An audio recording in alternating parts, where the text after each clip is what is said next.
नमस्कार, वीकली रेसिपीजमध्ये स्वागत आहे आपलं. आज आपण घशाला झालेलं इन्फेक्शन किंवा टॉन्सिल्सला झालेलं इन्फेक्शन, घशात काही काही जणाला खाज येते, टोचल्यासारखं होतं किंवा छातीमध्ये भरपूर असा कफ झालेला असतो.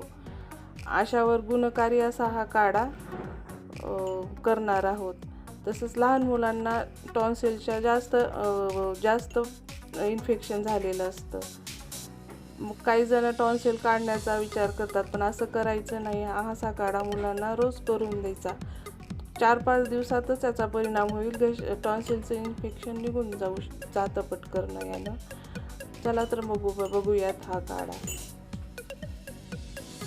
आज आपण जो टॉन्सिलवरचा काढा बनवणार आहोत त्याच्यासाठी ही वनस्पती लागते. ही आहे अडुळसा. ह्या अडुळशाची पानं आणि फुलं आपल्याला लागणार आहेत. पानं जेवढे गुणकारी आहेत तसेच त्या अडुळशाचे फुलं पण तेवढेच गुणकारी असतात. म्हणून आजच्या आपल्या काढ्यासाठी महत्त्वाचे आहेत जास्त. याची चव जरा कडवट असते. या अडुळशाची पानं आणि फुलं, थोडीशी हळद लागणार आहे, अद्रकाचा एक छोटा तुकडा, 2-3 लवंगा, मध जितका जुना असेल तितका चांगला. मध आपल्याला म्हणजे 2 किंवा 2.5 चमचे लागणार आहे. आणि अडुळशाची पानं गॅसवर करायला घेऊ. मला एक महत्त्वाचं सांगायचं आहे की काढा करताना कधीही स्टीलचं भांडं किंवा पितळाचं भांडं किंवा लोखंडी असलं तरी चालेल, पण ॲल्युमिनियम, जर्मनचे भांडे काढ्या करताना वापरायचे नाही. ते आपल्या शरीरासाठी चांगले धातू नाही आहेत. म्हणून जास्त करून नसेल पितळाचं तर स्टीलचं भांडं वापरायचं. आपण एक जणासाठी करणार आहोत तर एवढं पाणी, 1 ग्लास पाणी घ्यायचं आणि गॅस चालू करून घेऊयात.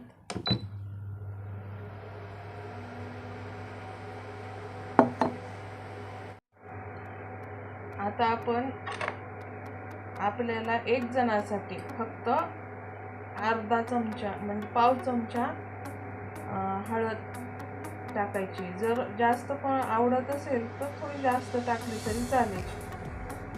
लगेचच आपण अद्रक पण टाकून घेऊयात. 1 जणासाठी फक्त 2 लवंगा टाकायच्यात आपल्याला. जास्त मसालेदार टाकायचे नाही. आणि मधाचा वापर नंतर करणार आहोत आपण, पाणी जरा थोडंसं कोमट झाल्यावर. आणि हे अडुळशाची फुलं आणि हे पानं चांगलं उकळू द्यायचं. फक्त त्याचा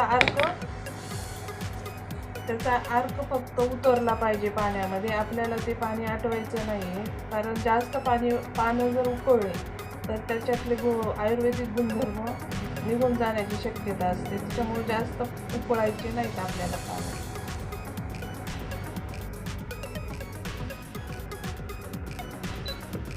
आता आपलं पाणी उकळत आलेलं आहे. याच्यामधली हळद आपल्या घशाचं इन्फेक्शन कमी करते. अद्रकही तेवढंच गुणकारी आहे. जास्त उकळून त्याचा अर्क निघायला आहे. आता थोडं आणखी 2 मिनटं थांबूयात आणि गाळून घेऊयात. छान असं थोडंसं हलवायचं त्याला. अडुळसा खोकल्यावर इतका गुणकारी आहे ना, रोज मुलांना 2-3 चमचेचा काढा दिलाच पाहिजे. मोठ्यांनी 1 कप असं घेतलं पाहिजे.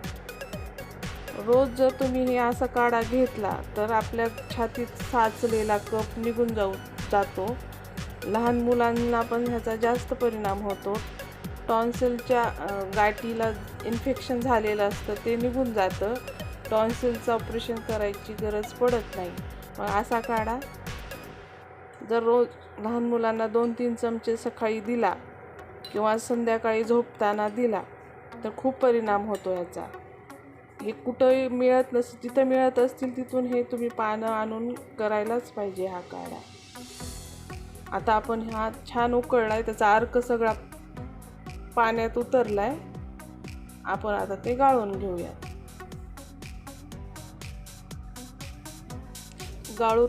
आता आपण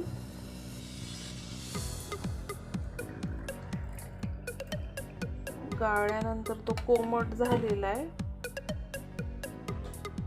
त्याच्यामध्ये आपल्याला एवढा असा एक मोठा चमचा मध मिक्स करायचा आहे. मधानं पण घशातले खवखव असेल तर तो घसा मऊ होतो, खवखव कमी होते मधाने. मध याच्यात टाकायलाच पाहिजे आणि एवढा काढा मोठ्यानं घेतला पाहिजे आणि लहान मुलांसाठी अर्धा कप दिला तरी चालेल. जर माझा व्हिडिओ आवडला तर लाईक, शेअर, सबस्क्राईब जरूर करा.